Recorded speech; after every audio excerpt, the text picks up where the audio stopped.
ఆ రోజుల్లో ప్రాజెక్టులు కట్టకున్నా పైసలు తరలించకపోయిన ఆంధ్రాకి మౌనంగా మంగళహారతులు పట్టింది తెలంగాణ కాంగ్రెస్ నాయకులు కాదా అధ్యక్ష?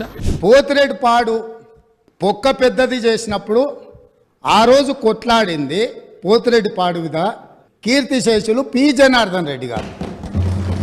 పోతిరెడ్డి పాడు పొక్క పెద్దది చేసినప్పుడు ఇక్కడ ఉన్నోళ్ళు ఎవరు ప్రాణత్యాగాలు చేస్తామని ఎవరు కొట్లాడలే, ఎవరు మాట్లాడలే.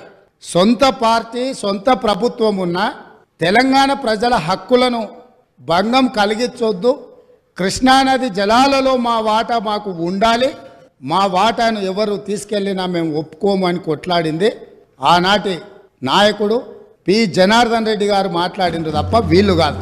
తొందర పడకండి అధ్యక్ష, చరిత్ర చాలా ఉంది.